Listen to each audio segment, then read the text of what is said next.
Welcome back, ladies and gentlemen, to ZOP Gaming Channel. I'm Tim Green. I'm one of the voices of As the Buckle Turns. This is ZOP Gaming Fantasy Booking AEW, where I fantasy book AEW how I would do it. And we've been going since Double or Nothing, and it's been great. Today, we have a stack card for you.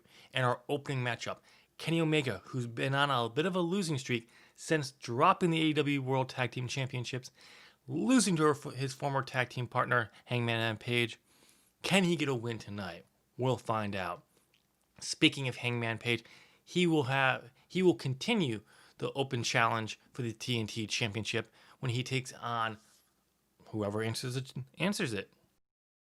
We also have the first semifinal matchup in the AEW World Women's Tag Team Championships. And then in our main event, we have FTR taking on a mystery team. This team is handpicked by the Young Bucks. Can FTR continue their undefeated streak, or will they come up short and give some kind of a psychological edge to the Young Bucks before their all-out matchup? Only time will tell. So, you know what? We got so much more going on tonight, so let's roll it.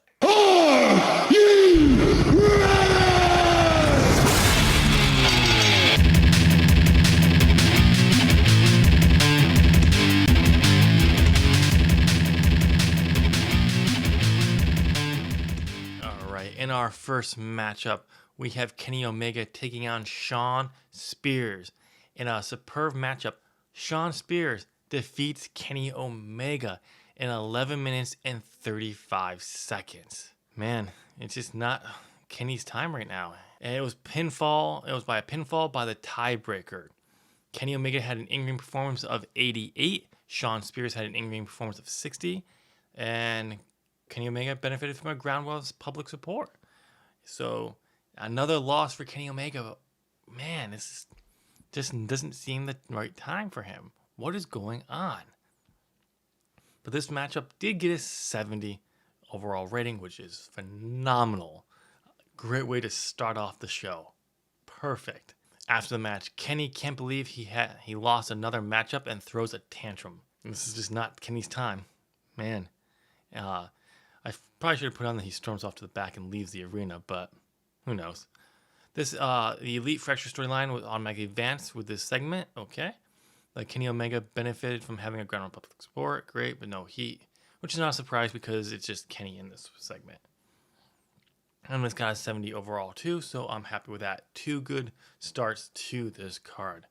So hopefully we'll have something more or hear more back from Kenny and what's going on. But we have a stack card, so we got to continue on. Okay, we have Hangman Page defending the TNT Championship against anyone who would accept the challenge. But he had some conditions. Only people who have never had a TNT Championship shot or are former champion can answer the champion. Or anyone who's never held the title or has never received a TNT Championship shot can accept this challenge. Sorry, Cody, not this week. And Christian Casanova is the one who answers that challenge. And about that good wrestling, a decent reaction from the fans. Hangman Page defeated Christian Casanova in 9 minutes and 37 seconds by pinfall with Adam's Apple, the Adam's Apple. I had to go through and check these finishers because they do not seem to be matching up. Hangman made his first TNT Championship defense since winning it, and his in-ring performance had an 82.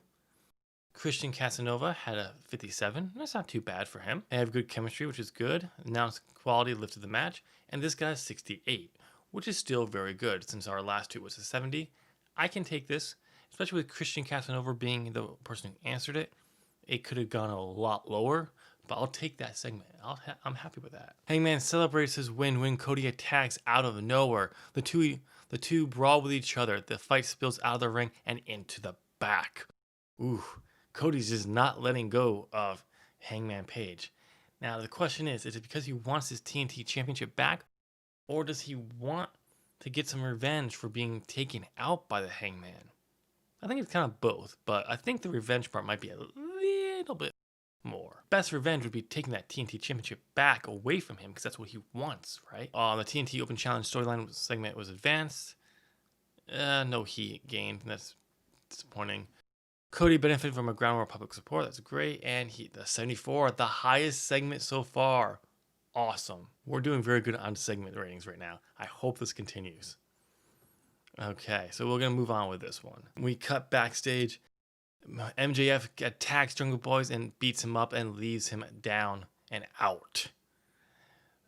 So, man, these two have a heated rivalry going on. They have 3 more matches in the best of 7. I can confirm the next 2 weeks will be the matches. But he attacked there. Actually, I had to replace this my segment here. MJF was supposed to get a win back from his loss against Marco Stunt. Marco Stunt is no longer with the company because I wasn't going to use him anyway. So I actually released him after this point in game of 2016. So I didn't think about this. So I released him before I even started this game, so he wasn't there. But I think this actually works out better. So, but we'll have the next matchup, match 5, next week. And they got a 65 overall here, which is pretty good. And we finally get our first storyline that gains heat. Perfect.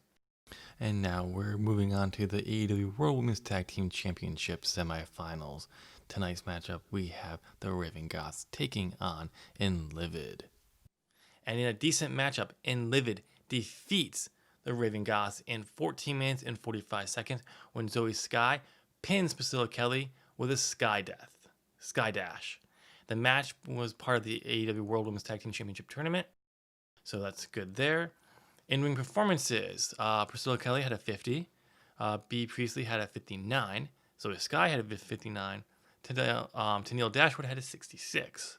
So overall, pretty good there. Priscilla Kelly's still a little behind, but that's okay. This advanced the storyline, but lost heat. Not what I wanted, but oh well. And we got a 57, which is still pretty good. We're still in that higher ups. And for the women's division, this is a very good segment, so I'm happy with that. I just wish the tournament actually gained heat, not lost it. So it is official now, and Enliven will move on to the finals of the tournament. And next week we will have the final semi-matchup where we have Age of Beauty taking on the Magical Girls. Speaking of women's division, we have the AEW World Women's Champion Hikaru Shida taking on Mercedes Martinez in a good matchup. Mercedes Martinez defeats Hikaru Shida in 14 minutes and 58 seconds with a Fisherman's Buster after distractions from Mercedes Banks. A little payback from last week, helping Supremacy get eliminated from the tournament. I think so. It's not for the championship, so. Hikaru Shida in-ring performance had a 68. Mercedes Martinez had an in-ring performance of 64. The Rise of Supremacy storyline advanced with the segment, but no heat gained, which is disappointing. And it's got 62, which is was it a bit higher? Yeah, this is higher. Yeah, this is in the 60s. Last matchup was not in the 60s. Yeah, so this is actually very good, and I'm happy with that. And yes, you may be seeing Mercedes Martinez in AEW. She was signed with us in 2016, and this is one of the people I had to actually go and fixed when I fixed the database, because we all know she signed with NXT. And in the update for the Killing the Business, her contract was put there. I needed her there because I wanted her here. I signed her. I'm keeping her. So she's AEW. She's all elite. And now she has a victory against the AEW World Champion. But again, 62 is overall pretty good. Let's move on. Okay, the match over. Mercedes Martinez celebrates her win. Mercedes Banks and Bailey Rose enter the ring. Seeing them, Mercedes exits the ring and heads to the ramp.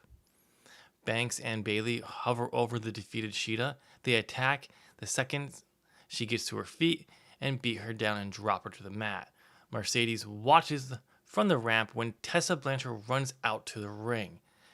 Notice no music hits, because when music hits, it's for shadow. They don't want her to see. So yeah, learn WWE. Anyway, she sees Shida's kendo stick and grabs it and slides in. She charges Banks and swings, misses as Banks ducks and rolls out of the ring. Tessa turns to see Bailey Turns to Bailey, who sees her and immediately exits, seeing Supremacy start up the ramp. And Tessa turns and checks on Shida. She helps her up, and using the ropes to keep herself on her feet, Shida stares daggers at Banks and Bailey. Feeling her legs under her, she turns to Tessa, who cracks the candlestick into her gut. Shida bends over, and Tessa hits another brutal hit along the back, dropping Shida to the mat. Bailey and Banks return to the ring. The three hug and stand over the AEW World Champion, the AEW World Women's Champion, and Tessa raised the belt high. So yes, ladies and gentlemen, Tessa Blanchard has joined Supremacy. Or is it safe to say Tessa has always been a part of Supremacy? Ladies and gentlemen, we now have our answer why Mercedes Banks and Bailey Rose have been attacking the AEW World Women's Champion. It's all because of the third woman. Yeah, that's why I went there. Tessa Blanchard is a part of Supremacy this entire time, and now she wants what she believes is hers. And she might have to wait in line, though, because Mercedes Martinez has a win over the champion. So we'll have to see where this goes from here. First off, we have officially got to turn Tessa heel, which we have, and the turn was successful, which is great, and that is awesome there. She is officially a heel, and that's good. And this got a 64 rating, which is good. Tessa Blanchard was fantastic. Tessa Blanchard benefited from groundwell of public support, which is great. But no, come on, gain heat. Damn it. Oh well. But 64 is still very good. And up there where I really want it. I wish this was higher in the 70s, but I'll take it. We have more women action. We have Nyla Rose taking on Azumi, also known as AZM from Stardom. I have signed her. I love her skill. She is such a young, up-and-coming talent. Obviously, she's like 18 now, I think. But I saw her like some documentary on Stardom like several years ago when she was like 15, 14. And just what she was doing as a 15, 14-year-old blew my mind. So I'm glad that we brought her in. Going to be planning on using her very, very well. But we got to build her up. But in an extremely short matchup, Azumi defeats Nyla Rose by disqualification in 4 minutes and 48 seconds. I believe this was an intentional, or I can't remember what I put in there. Let's actually look at that. Agent notes. Storytelling, dominant, script before. Okay, so I didn't actually put anything. So in other words, it's just she was dominating, and apparently she went a little too far in getting a loss. Another loss for Nyla Rose. Man, I think her and Kenny Omega should have a talk. Nyla Rose had a 49 in-ring performance. Azumi had a 57. The Nyla Rose Beast in quotes question mark storyline advanced, but no heat gained. Azumi was pretty good, and they have chemistry, which is great. Azumi has a strong connection to young female demographic and really like her winning. That's good to know, especially when I want to push her, which is good. This did get a 39, which is the lowest segment so far, but it's what I kind of expected with Azumi and Nyla Rose there. It's not necessarily a hot storyline. I'm hoping to build it up to that eventually. But I was expecting a lower rating. But it's still good. It's yellow. It's not red. So it's still a very good grade. And I'll take it. And we have next matchup. We have Ricky Starks versus Darby Allin. In a decent matchup, Darby Allin defeats Ricky Starks in 11 minutes and 47 seconds by coffin drop. Ricky Starks had an in-ring performance of 45. Darby Allin had a 65. The AEW World Championship storyline advanced with this segment, but lost heat. Damn. The announced quality, color comment, blah, blah, blah, blah. Ring did some good stuff at ringside, which is good. And Darby Allin benefited from a groundwork of public support, which is good, with a 55 overall segment. This should have been higher, I think, but Ricky is still low here, and it's not as popular as Darby Allin is, so I can understand that. But it's not bad. I wish it was higher, but it's still good. And I think we're still doing very good on our ratings. Darby Allin celebrates his win over Ricky Starks. Brian Cage attacks out of nowhere and starts to lay into Allin. Starks recovers from his loss and joins in the beatdown as Allen tries to fight back. The numbers are too much. Cage picks up Allen and holds him for Ricky. Ricky slaps Allen and tells him just to give up. He winds up his punch. Jon Moxley runs in from the fans and attacks Cage. He stumbles forward, releasing Allen. Darby launches himself at Starks and spears him. Moxley beats on Cage and sends him crashing outside. Darby picks up Stark, throws him into Moxley, who nails a Death Rider on him, and Cage pulls Starks out of the ring, and the two retreat to the stage. Darby and Moxley celebrate. Allen gets in Moxley's face and points to him, and then back to himself, and he wants a match. Moxley smiles and pats him on the shoulder and accepts the challenge. We have a matchup for next week, it looks like. Darby Allin versus Jon Moxley. He wants a rematch. It's a non-title matchup this time around, but he wants another crack at Moxley, which we all know is a very good matchup. So it's going to be interesting to see where we go from here. AEW World Championship storyline advanced and gained heat, which is awesome. Ricky Stark's performance was poorly in this segment. Yeah, I probably should script him, but when you have one person scripted and everyone off script, it doesn't go over well, so. But Jon Moxley looked good, and public support for both Jon and Allen, and a 63. That's what I'm looking for.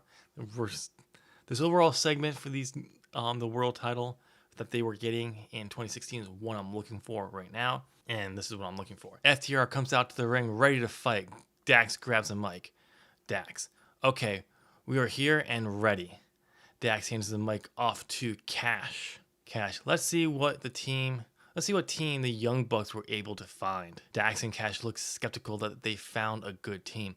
The Young Bucks music hits and out they come. Mics in hand. Matt, last week we agreed to pick each other's opponents, which was a lot harder than we thought it would be. Nick, we looked high and low, but we just couldn't seem to find a team out there good enough. That was until Matt, one half of a great team, decided to return to wrestling. Nick, we wasted no time in scooping him up, and his former tag team partner, who was already with AEW, was more than happy to join forces once again. Matt and Nick turn, and the American Wolves appears on the screen. The fans cheer. Out come Davey Richards and Eddie Edwards. Cash and Dax look impressed, and a hint of worry. So yes, the person who I had to restart an entire game for was Davey Richards. He came available about a week before in August in 2016 from his hiatus. Signed him, put him with Eddie Edwards, which I know last week I said I definitely want to push Edwards in as a singles talent. That was a red herring. And the truth, I do eventually want to push him in that picture, but it was gonna be much. It was probably gonna be a TNT run at some point in the far future. It just wasn't good. Where this is actually perfect. The American Wolves are back together, and I think this is gonna be a really good setup. And I have a good feud in mind for these two, if I can get them. If I can get the team I want to get. But yes, so the American Wolves are AEW. They are all elite, and now let's get into the matchup. Can FTR defeat the American Wolves? In a good matchup, the American Wolves defeat FTR in 16 minutes and 31 seconds when Davey Richards pins Cash Wheeler with a shooting star press. Eddie Edwards with a leak wing, struggling to keep up. Oh, that's not good. Ooh, 54. That makes about sense. He's at the stats he was before, whereas Eddie got more action and more experience, so that's not good. Oh well, I'll take it there. But the Dax Howard is a 79, 81 for Cash, 54 for Eddie. Eddie was lower. Wow, why is Richard so high? Damn. And then Davey Richards was 72, which we got a 69 match rating, which is not what you'd want to say for your main event, but I'll take it. It's still very good. And it's good debut for the American Wolves, which, while they're known for Impact, Ring of Honor, and other places, but not really on a national scale or world scale. So this is a good spot there. And going against FTR, awesome. But this is FTR's first loss. But we'll take it. What's that? This just in, we have found Kenny Omega. We're gonna cut to it right now. Backstage, Kenny Omega sits at a bar staring at a beer. He's thinking about drinking. He goes to drink and he just can't do it. Omega. How does he do it? How does she do it? Wow, that was a misspelling on my part. How does he do it? How can he just drink this piss? Kenny sets the drink down and accidentally bumps the person next to him, spills part of his beer on his arm. Kenny, sorry, I didn't mean to. Camera pulls back to reveal John Cena sitting next to him. Cena, don't worry about it. It happens sometimes. Rough night? Omega, you can say so. I've seemed to have lost my way. Since leaving Japan, I haven't been able to figure out who I am. Cena, it's clear. You're Kenny Omega, the cleaner, the best bout machine. Omega, I haven't been either of those in a while. Cena, why? Because you work somewhere different now? You have to change? Omega goes to respond but stops and thinks. Omega, you're right. Omega gets up to leave. Thanks, I never got your name. Cena looks at Omega surprised. He extends his hand. Cena. John Cena. So there we go, ladies and gentlemen. John Cena is All Elite Wrestling. Yes, I have signed John Cena to AEW. He's not on a full-time contract. He's not going to be wrestling all the time. I think he's signed for 1 year with about 10 appearances. I can't actually remember what his contract is. I brought in John Cena for a specific reason. The original opponent that Kenny Omega was going to face at All Out was Lance Archer, which is not a bad position. But when you think of big names, I just don't see that there. And I think it's mostly because when I go to think of Lance Archer in New Japan and Kenny Omega in New Japan, no, it's just not the same. But I wanted Kenny Omega to have a big matchup at All Out. So thinking of signing Brock Lesnar in that behind the scenes got me thinking. I had to go and tweak some stuff with John Cena's profile, like bring his popularity down because he was too big because, well, he's John Cena. The game had him at 90. I had to drop him down to 80, maybe 70. I think no, it was 80. We had a game to sign because, and let's be honest, that's about where he is now anyway. I'm happy to bring him in for a good matchup with Kenny at All Out. And it's going to be interesting to see. But this matchup advanced the storyline. Of course it did, but no, God damn it. The performance of Kenny was fantastic. John Cena was a real star of the segment, which is not a surprise. Kenny did a massive job interacting with the crowd. He made a benefit from a groundwork public support. The announcing desk, X-Car was pretty weak. Segments deserve better color commentary. And we got an 81 for the top spot. Not the top segment, I believe. I believe that still holds to Cody and Hangman. We'll find out in a second. But I'm glad it got here. 81 is still pretty good. I wish it was a little bit higher for John Cena, but it is what it is. It's a good debut for him.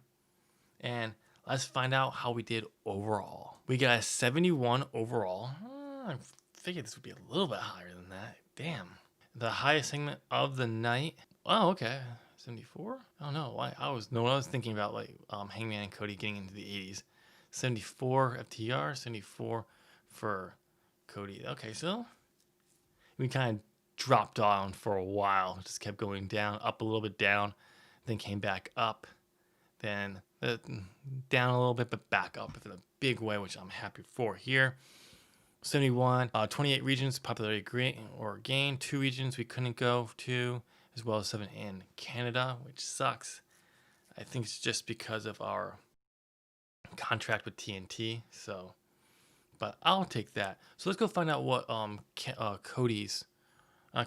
John Cena's overall contract term is and his popularity. So John Cena. His contract's for 2 months, 1 week, or 4 appearances. Okay, that was way off. But I knew it was only for so many appearances.